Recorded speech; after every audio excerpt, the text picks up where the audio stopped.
You walk out to the shed, and there it is. The axe head you left out in the rain. The hatchet that came back from a camping trip damp. The handsaw with the orange crust creeping up the blade. The shovel by the back wall. The cast iron skillet on the high shelf you forgot to oil. The truck frame. The brake lines. The wheelbarrow. The gate hinge. Rust. The slow eating of your good iron tools by the air itself, one season at a time, until what was a sharp, clean tool your father gave you is a flaking ruin you have to throw away or pay a man to fix. Most folks fight rust the way the hardware store wants them to. A bottle of rust converter, $15, $20, $30 a small jar. A spray can that lasts a few months and you buy again. A new tool to replace the one you let go.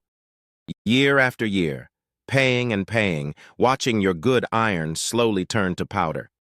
Now, I want you to sit with this.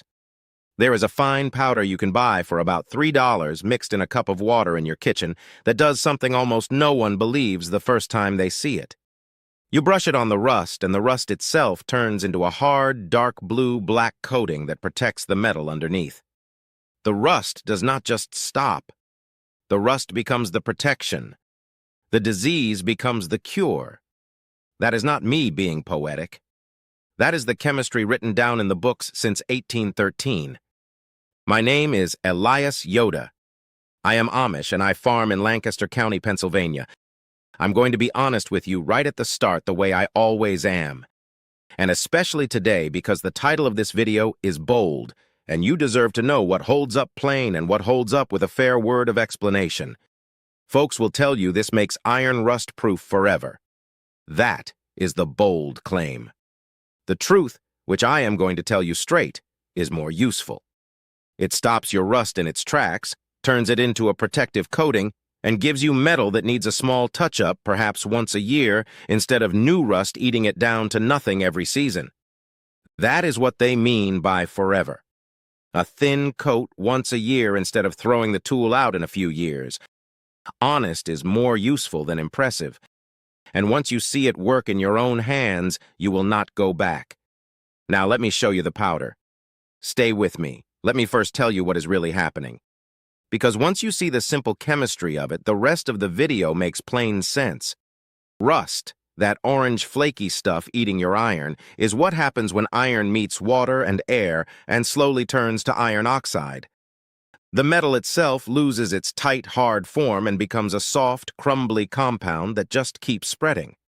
Once it starts, it does not stop on its own. Rust feeds rust. The orange creeps wider and deeper year after year until the tool gives way. Now, there is a thing in nature called tannin. Sometimes folks call it tannic acid. It is what makes a cup of strong black tea taste dry on your tongue, and what makes a red wine pull at your cheeks, and what makes an oak gall and an oak leaf and a chestnut hull bitter. It is what the old leather tanners used in their oak bark vats to turn animal hide into shoe leather. That is where the word tanning comes from. It is everywhere in the forest and the pantry in oak bark and tea leaves and grape skins and pomegranate rind. And here is the small marvel of it.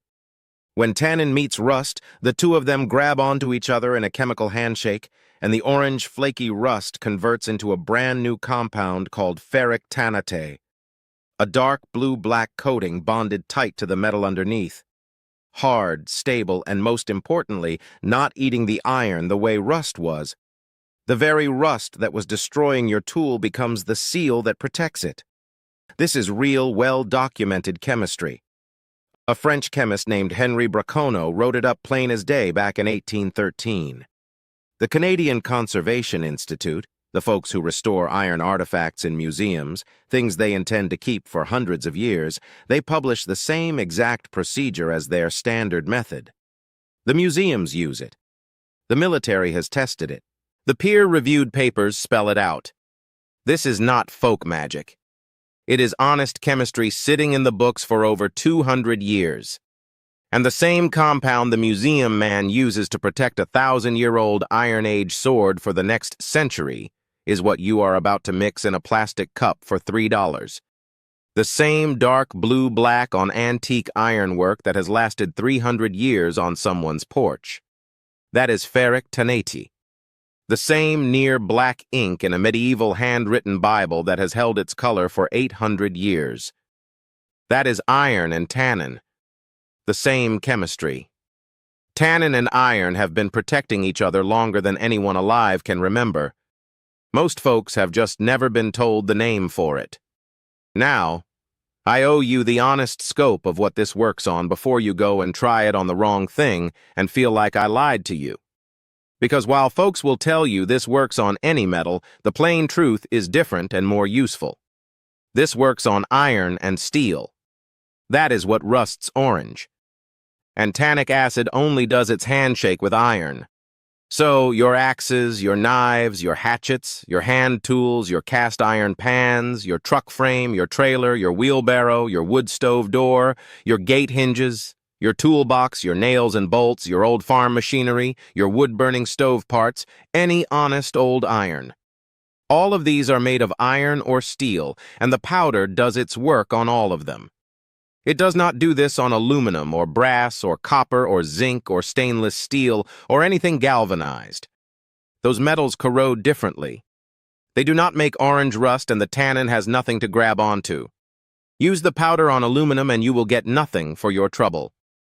So when you reach for this, reach for it for honest iron and steel. That is most of the rusting things in your shed and your barn and your house. Almost everything that rusts that orange color. But know what it works on and use it for that. That is honest. The bold title says any metal. The honest farmer who is teaching you says iron and steel, which is most of what rusts and which is most of what you have. Now let me show you what to buy and how to mix it, because the parts are simple and cheap, and you can have everything you need with one online order or one trip to the hardware store. Tannic acid powder food grade. This is the main ingredient. You search for that exact phrase online and you will find it in many places. Small bags, 100 grams or so for $3 to $5. That little bag treats roughly 40 foot of rusted metal, which is most of a small farm's tools, an entire truck frame, or all the ironwork around a house. One bag lasts most folks years. A small jar of phosphoric acid rust remover. The hardware store calls it navel jelly, and it is $2 or $3. This is the helper. Tannic acid alone does the main job, but adding a little phosphoric acid makes the conversion faster and deeper and turns any leftover rust into a second protective compound called iron phosphate. The conservation studies and the military tests both confirm together they work much better than alone. Get both distilled water, not tap water. A gallon at the grocery store is $1.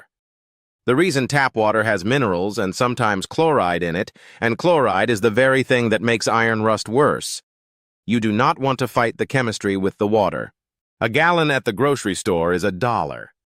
The reason tap water has minerals and sometimes chloride in it, and chloride is the very thing that makes iron rust worse. You do not want to fight the chemistry with the water. Distilled is clean and lets the powder do its work. A foam brush or an old cotton rag for applying. A few cents. Steel wool or a stiff wire brush to prep the metal first. Rubber gloves and eye protection. And I will say a word here because phosphoric acid in the navel jelly is a real acid and will sting your skin and your eyes if you are careless. Wear the gloves. Wear safety glasses, work in a ventilated spot. This is not lye, but it is not water either. Treat it with respect. That is the whole shopping list. 5. $6 altogether for enough to treat every piece of rusted iron you own and have powder left over. Now, here is how you mix it. Plain and simple. Take a clean cup or a small plastic container. Pour in about 100 ml, that is just a little under half a cup of warm distilled water. Stir in 4 grams of tannic acid powder, which is about a level teaspoon. Stir until it dissolves. The water will turn the color of strong black tea, dark brownish, the same color as the bark it came from. That is normal. That is the tannin. Then stir in about a teaspoon of navel jelly, the phosphoric acid. The mix may darken further or stay about the same. Either way is fine. That is your formula. 3% tannic, a touch of phosphoric distilled water. It is what the museum books call for, and what the conservation folks have used for over 200 years. Now, to use it. First, prep the metal. Take your stiff wire brush or your steel wool and knock off any loose flaking rust, the orange bits that come off in your hand. Do not sand it down to bare metal. That is the mistake most folks make. The tannin needs rust to react with. Without rust, it has nothing to grab. So remove only what is loose enough to fall away and leave the firm rust where it sits. The firm rust is what becomes the protection. Brush the solution evenly over the rusted surface. A foam brush, an old rag, even a clean paintbrush works. Cover every rusted spot. Now, watch. Within 10 or 15 minutes, sometimes a little longer, the color begins to shift right in front of you. The orange becomes a darker brown. The darker brown becomes gray. The gray becomes a deep blue-black. That is the ferric tannate forming. That is the chemistry working in real time where you can see it happen. The first time you see it, you will not believe it. Folks who watch it the first time tell me the same thing, that there is something genuinely satisfying about watching the rust become the protection. Let it dry completely, 2 to 4 hours, depending on how warm and dry the day is. The surface will turn that final dark blue-black, dry to the touch, hard. Then apply a second coat. This is important. The conservation experts are plain about it. Multiple thin coats work much better than one thick coat. One thick coat can flake. 2 thin coats fully dry between build a denser, more bonded layer. Brush on the second coat. Let it dry another few hours. Finally, top it off. For tools, axes, knives, anything you handle a lot, rub on a light coat of boiled linseed oil or melted beeswax. For a vehicle frame or a truck undercarriage, a rubberized undercoating spray over top. For a cast iron skillet, you simply re-season it in a 350-degree oven with a thin coat of oil, the same way you would season any cast iron. The top coat is the final weather barrier. The ferric tannate stops the rust and the linseed oil or beeswax keeps water off the surface. That is the whole procedure. 45 minutes of work over an afternoon, $3 of powder, and a tool that was eating itself is now sealed and protected. Now I owe you the honest words about how long this lasts and what its real limits are, because this is where the title's word forever deserves a fair explanation. For most outdoor and tool use in normal weather, the coating holds for a long time, years for many tools. The blue-black layer is hard and bonded and does not just wash off. The cast iron pan stays seasoned and dark. The axe head holds its finish. The wheelbarrow does not start eating itself again. For tools that get heavy use or live outdoors year-round, you do a small touch-up about once a season. 20 minutes, the same brush and coat procedure on whatever spots have started to dull or wear. Once a year, 20 minutes from the same bag of powder you bought a decade ago. Where it does have its honest limits in very harsh conditions, sea air heavy with salt or roads heavily salted in winter, the coating will degrade faster, and you may need to redo it more often than once a year. Salt is the enemy of every kind of metal protection, not just this one. The same truck frame in dry Pennsylvania weather and the same frame in a coastal seaside town will not last the same length of time on any treatment. That is not a flaw of the tannin. That is the nature of salt, an honest scientific word. There are some studies that say tannic acid alone used on heavily contaminated rust without the phosphoric helper does not bond as tightly as folks once thought. That is why the combination tannic plus phosphoric, the way the museum books and the military tests do it, is what I have showed you. The two of them together applied to clean and well-prepped rust are far more reliable than either one alone. Honest is more useful than impressive. The formula I gave you is the one that is held up under the closest scientific looking at. So when I say rust-proof forever, what that really means in plain farmer English is stops the rust right now. Turns it into protection, and with a small once-a-year touch-up, keeps your iron in good order for as long as you own it. That is far closer to forever than a spray can that lasts 3 months. And it does cost about $3. Now I want to take a moment because this is the part that matters. Think about what you just learned. A powder, $3 a bag, that performs the same job as a $15 jar of branded rust converter sitting on the hardware store shelf. Pick up that jar on your next trip in. Read the back of it. Look at the ingredient list. You will see the same words, tannic acid and sometimes phosphoric acid. The same chemistry in a smaller container with a brand name on it, 10 or 15 times the price. How can that be? The honest answer is the same one I always come back to. There is no money in selling a man a $3 bag of powder that lasts him years and treats his whole farm.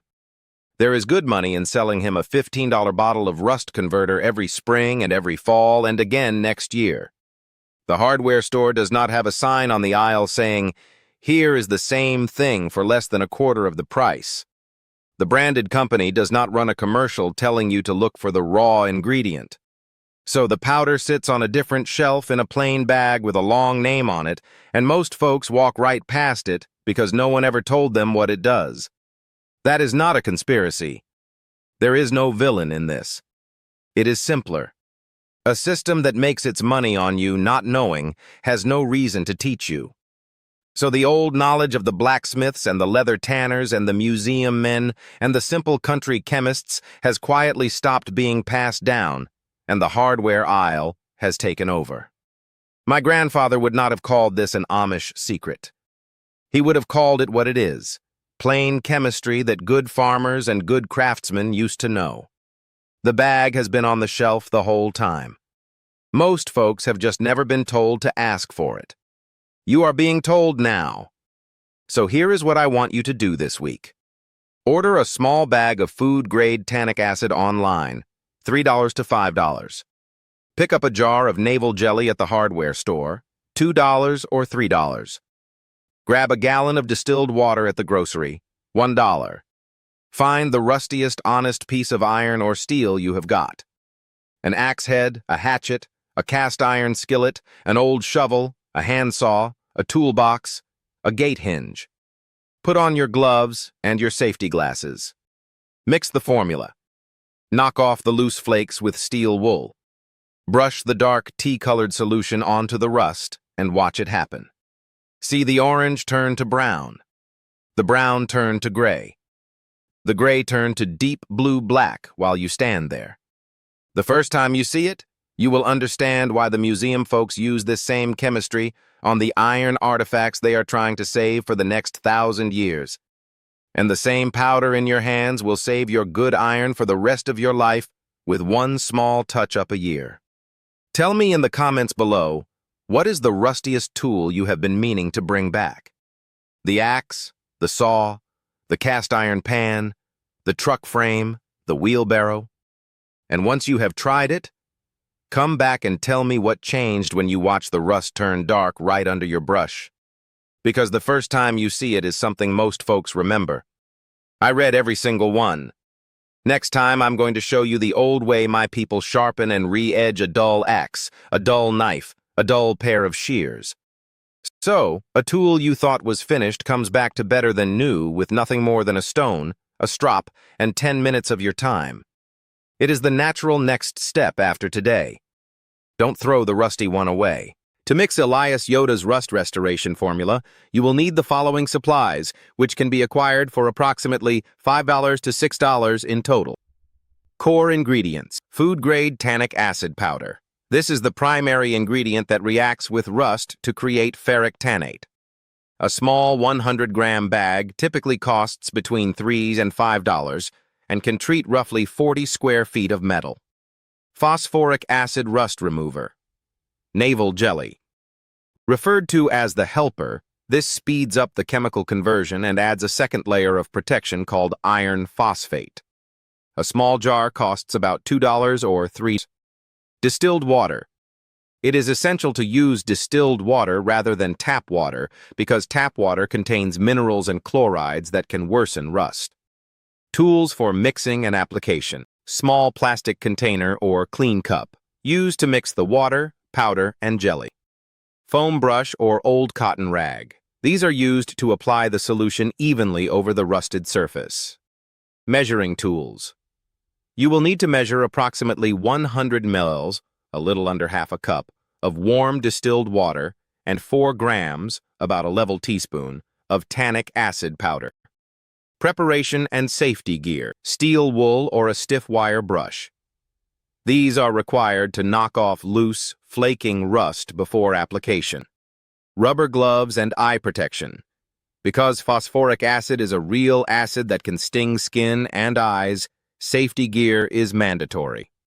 Finishing supplies. Top coat. Once the formula has dried and converted the rust into a blue-black protective coating, a top coat is recommended to act as a final weather barrier. Boiled linseed oil or melted beeswax for hand tools like axes and knives. Rubberized undercoating spray for vehicle frames or truck undercarriages. Cooking oil for re-seasoning cast iron skillets in the oven.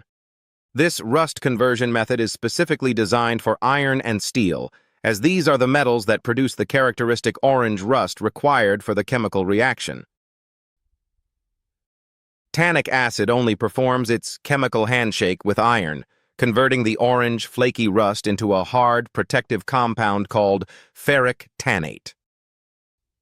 According to the sources, you can use this formula on a wide variety of honest old iron items, including tools, axes, knives, hatchets, hand saws, and general hand tools.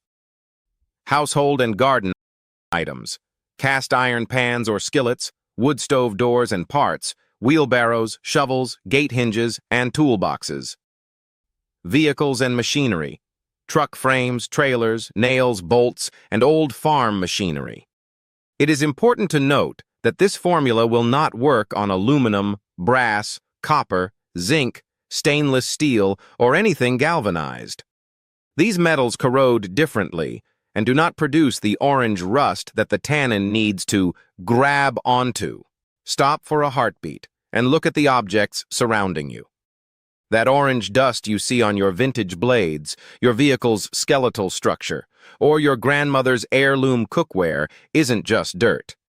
It is a predatory force. It is the slow, silent consumption of your inheritance. But you now possess a secret that the global hardware giants would pay millions to bury. You aren't just cleaning a tool. You are performing an atomic transmutation that renders iron virtually immortal. Imagine a world where you never have to throw away a metal object again. We have been conditioned to believe that once the orange plague takes hold, the item is destined for the scrap heap. This is a carefully manufactured lie designed to keep you trapped in a cycle of purchase, corrode, and replace. The $100 billion restoration industry relies on your ignorance. They want you to buy their $30 sprays that only mask the problem. They want you to believe that rust-proofing is a high-tech miracle reserved for laboratories. But the reality is far more explosive. By utilizing this underground 1813 French breakthrough, you are weaponizing the very decay that was trying to destroy your equipment. You are taking the soft, crumbly iron oxide and fusing it with vegetal polyphenols to create ferric tannate, a substance so resilient it has preserved medieval manuscripts for nearly a millennium. This isn't a fix. It is a molecular lockdown. You are creating a black diamond hard armor that is physically bonded to the core of the metal. Here is the unbelievable claim that the experts won't tell you. You can stop the clock on entropy. While the rest of the world watches their trucks rot and their tools snap, you will be holding equipment that looks and performs like it belongs in a museum vault. We are talking about a total immunity to the elements for a mere $3 investment. This is the Black Armor Protocol. It is a technique used by the most elite military conservators and museum curators to protect artifacts for 1,000 years, and now it sits in a plastic cup in your garage. This is your invitation to leave the disposable society behind. When you apply this solution, you aren't just a hobbyist, You are a guardian of history. You are ensuring that the shovel you use today will be the same shovel your great-grandchild uses 50 years from now.